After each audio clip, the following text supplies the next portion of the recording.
Don't forget to like the video, share your thoughts in the comments, and subscribe to stay updated with our latest stories. It had been a strange week, filled with quiet moments that lingered longer than they should have and glances that carried more weight than words ever could.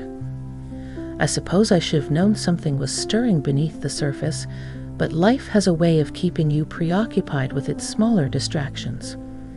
The laundry, the dinner plans, the phone calls that go unanswered.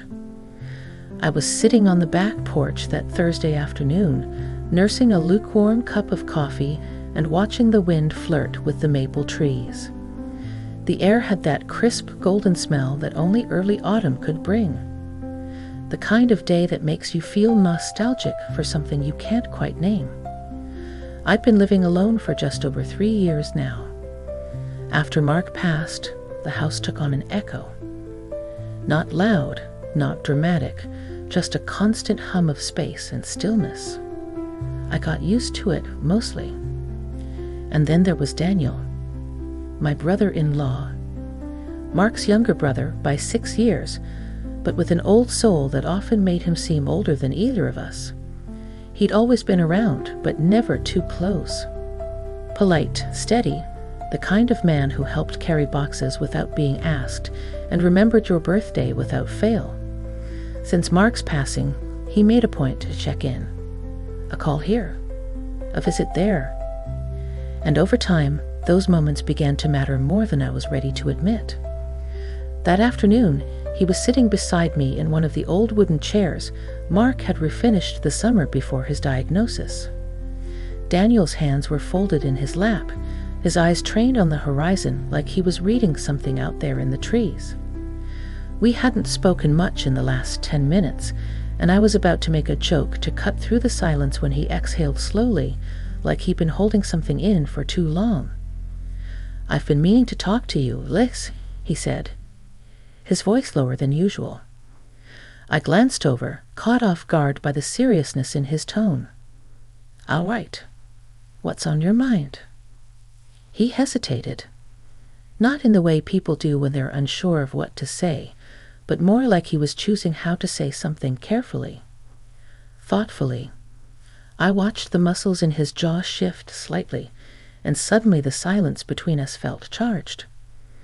"I didn't want to say anything before," he started again, "because it felt wrong, or maybe just too soon. But lately, I've been thinking that maybe not saying it is what's really wrong." I waited. My stomach fluttered, not in fear, but in anticipation. My fingers curled around my coffee mug. "I think I started caring about you differently," he said softly. "Not just out of duty. Not just because you're Mark's wife, or were. I mean, you still are, in a way. I found myself thinking about you more than I probably should. Wondering how you're really doing. Wishing I could be more than just someone who shows up with groceries once in a while." I didn't respond right away. I could feel my heart pressing against my ribs. I wasn't shocked exactly. Maybe because, deep down, I'd noticed it too. The way his hand would rest a moment longer on mine, the softness in his voice when he asked how I'd been sleeping, the comfort I felt when he was near. It was unspoken, but not unrecognizable. "I don't expect anything," he added quickly. "I just needed you to know, because it's been building in me for a while now. And no matter how complicated it is, I couldn't keep quiet anymore." The breeze shifted, brushing a few loose strands of hair across my face. I tucked them behind my ear slowly and turned toward him, really seeing him. His eyes were steady, but there was a flicker of nervousness just beneath. Not fear of rejection, but fear of breaking something fragile. I set my coffee down on the table beside me, the ceramic clinking softly against the wood. "I don't know what to say," I admitted, my voice almost a whisper. "This isn't something I ever expected. Not from you. Not from me." "I know," he replied. "It's not simple. I'm not asking for a decision. I just wanted the truth out there. We sat there, side by side, the late afternoon sun casting long shadows across the porch. The silence between us wasn't heavy this time. It was tender, thoughtful. It felt like the first page of something we hadn't intended to write, but couldn't ignore anymore.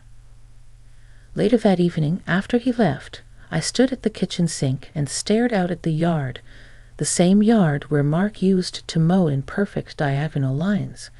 I wondered what he would have thought, what he would have said. But life doesn't pause for approval from the past. It flows like a river carving out new paths when the old ones are blocked. And maybe, just maybe, Daniel and I were being carried down a current we hadn't chosen but couldn't fight either. Over the next few days, I noticed how often I found reasons to think about that conversation, to replay it in my head, and with each replay, something settled in me, a realization I hadn't dared consider until now. It wasn't betrayal. It was possibility.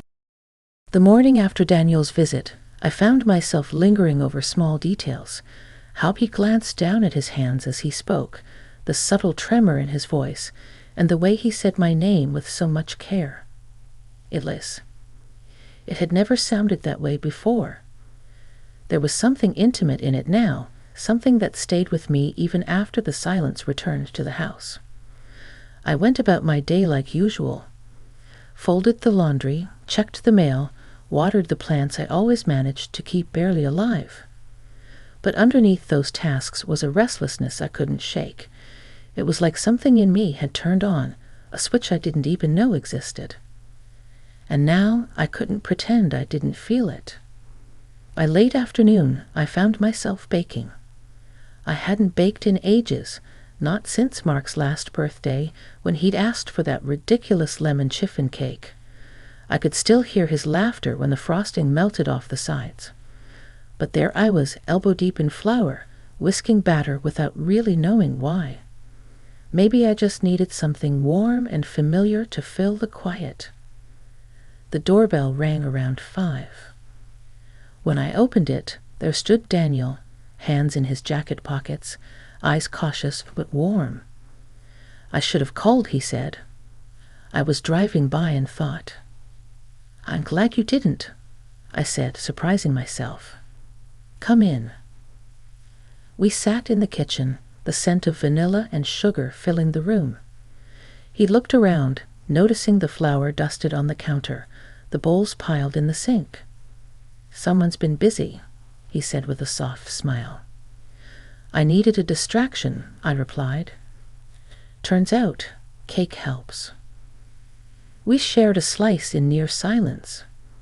The only sound was the occasional scrape of a fork or the quiet hum of the fridge. But it wasn't an uncomfortable silence. It had weight, like something was building in it. After a few minutes, he cleared his throat. I wasn't sure if I should come, he said. I didn't want you to feel pressured or confused. I am confused, I admitted, placing my fork down, but not in the way you might think. He looked up. I've spent so long guarding myself, I said, making sure I didn't let anyone too close. I didn't want to compare anyone to Mark. I didn't want to feel like I was moving on, whatever that means. And now, he asked gently. Now, I paused, exhaling. Now I'm wondering if holding on to that silence has kept me from feeling anything real at all. He nodded, his gaze never leaving mine. I don't want to take anything from you, Elise. Not memories, not grief. I just want a place somewhere in your now, even if it's just a small one. There was something profoundly honest about the way he said that. He wasn't trying to erase the past or compete with it. He was just offering his presence, no strings, no demands. I don't know what this is, I said softly, or what it could be. But I haven't felt awake like this in a long time. He reached across the table, his fingers brushing mine.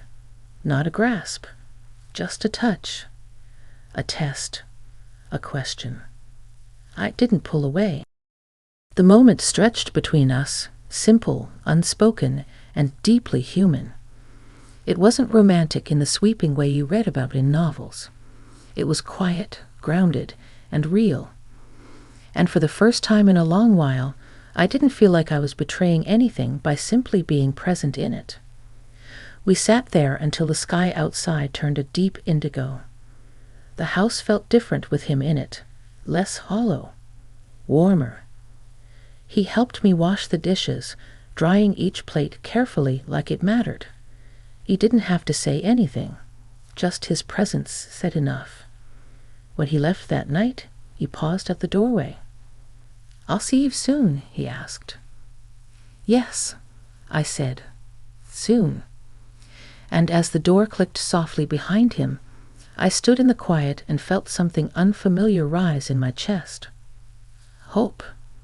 Not loud, not dramatic, just a quiet, steady beat beneath everything. Something I thought I'd buried with the past. But maybe, just maybe, it was always meant to be found again. The days that followed had a gentleness to them, as if the world sensed something delicate was unfolding and didn't want to rush it. Daniel didn't call every day, and I didn't expect him to. But when he did stop by, or when his name lit up my phone, my heart reacted before my mind could make sense of it. It was subtle, a stir of warmth, a soft flutter, but it was there, undeniable and alive. One afternoon, he invited me to the old orchard on the edge of town. Mark used to take me there every October to pick apples, even when his joints had started to ache and the walk left him tired. I hesitated at first. The orchard was tangled in memories, and I wasn't sure I was ready to unravel them in front of someone else, especially Daniel. But something told me to go. We met by the wooden gate just after noon. The trees were full, branches heavy with red and gold, the air thick with the scent of ripe fruit and fallen leaves. Daniel had brought a thermos of spiced cider and 2 paper cups. "Figured we'd pick a few, then just enjoy the quiet," he said. And we did. We wandered among the rows, occasionally stopping to reach for a branch or laugh at the sound of a startled squirrel. At one point, I reached for a high apple, standing on my toes. Without a word, Daniel moved behind me and steadied my waist with one hand. His touch was firm but respectful, and when I got the apple, I turned around to find him still close. Our eyes met, and in that stillness, something passed between us. No dramatic music, no sweeping kiss. Just the charged awareness that we were no longer dancing around something, just quietly, gently stepping into it. We sat on a bench beneath one of the larger trees. I held my cup of cider with both hands, breathing in the cinnamon steam. "I used to come here with Mark," I said quietly, not to draw a line, but to open a door. "I know," Daniel replied. "He loved it here." "He did." I nodded, eyes on the leaves fluttering above. But I never imagined coming back without him. "Let alone with you?" He was quiet for a moment, then said, "Is it too much? Too strange?" "It should be," I said, turning to him. "But it's not. Maybe that's the strangest part of all." He looked relieved, but he didn't rush to respond. That's something I appreciated about Daniel. He gave space to feelings. Let them breathe. "You once told me you felt like the house was echoing," he said softly. "Do you still feel that way?" I smiled faintly. "Sometimes. But lately, it's quieter, less hollow." "Maybe it's not echoing anymore," he said. "Maybe it's listening." That touched me in a place I hadn't known was waiting to be reached. It wasn't about forgetting Mark. It was about allowing myself to be heard again, seen again. When we walked back toward the gate, his hand found mine naturally. I didn't flinch. I didn't overthink. It just felt right. And not because I was lonely or seeking comfort, but because Daniel was steady, present, and for the first time in years, I wasn't afraid of what might come next. That night, I lit a candle in the living room and sat on the couch, pulling the old photo album from the shelf. I hadn't looked at it in a long time. As I flipped through the pages, I saw Mark's smile, remembered his laugh, his hands on mine. There was love there, deep, enduring love. And still, it didn't stop me from closing the album gently and thinking of Daniel. There's a kind of grief that clings to you like damp clothes. But eventually, the sun comes out. And when it does, it doesn't erase the rain. It just dries you enough to breathe again. I wasn't forgetting. I was unfolding, making room. And Daniel, he was becoming part of the space I was finally allowing to open. The seasons shifted gently around us, as if nature itself was being cautious with the change it sensed inside me. The trees outside had turned to bare silhouettes, the golden canopy of fall now scattered across the ground. Inside the house, something new had taken root, not loud, not rushed, but steady. A presence. A warmth I hadn't dared imagine would ever return. Daniel had started coming over more often, sometimes just to bring soup or a new book he thought I'd enjoy. Other times we sat on the porch wrapped in quiet conversation, listening to the evening roll in like a tide. It wasn't romance the way the world paints it. No fireworks, no declarations.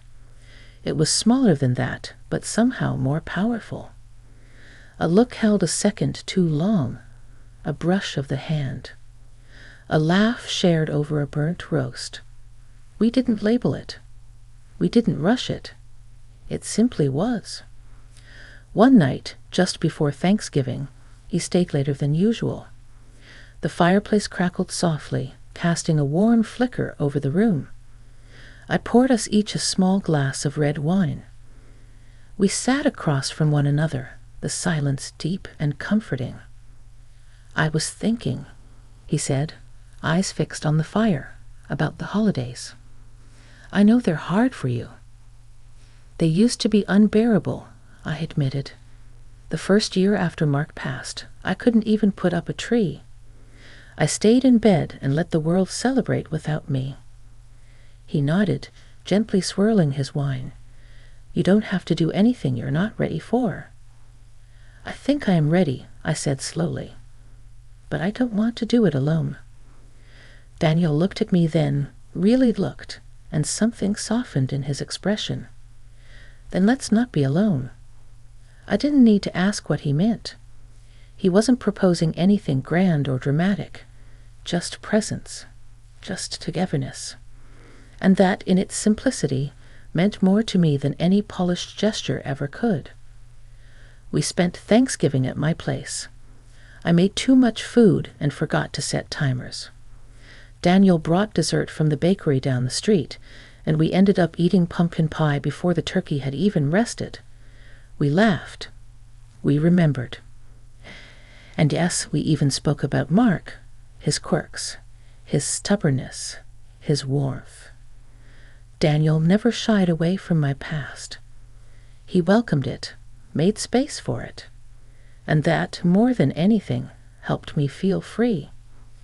In December, we walked through the town's small Christmas market. Lights twinkled overhead, and the smell of roasted nuts and pine was thick in the air. At one point, he reached for my glove-covered hand, and I let him. People bustled around us, but all I noticed was the way his presence steadied me. Back at home, as we warmed ourselves with tea, he looked over at me and said, "Elise, I never imagined we'd find ourselves here. And I'm not trying to rewrite anything. I just want to write something new. With you." I sat quietly for a moment, letting the weight of his words settle. "I think Mark would have liked that," I whispered. "He always wanted me to be taken care of, to be happy. I never thought that happiness might come in this form, but here it is." Daniel didn't speak. He didn't have to. He leaned forward and rested his forehead gently against mine, and in that silent closeness there was understanding, peace, respect. Later that week, I found an old box tucked away in the attic. Inside were keepsakes, letters, old birthday cards, a small framed photo of Mark and me at the lake, grinning like fools under the sun. I held it for a long while, smiled, then placed it gently back in the box. I wasn't erasing him. I was making room. Room for the unexpected. Room for what still had the power to move me. Room for Daniel. Love after loss doesn't roar. It arrives quietly in soft moments and small gestures. And if you're lucky and open, you might just recognize it when it sits beside you on a porch, says your name with care, and waits patiently for your heart to catch up. And mine finally had. Ask ChatGPT.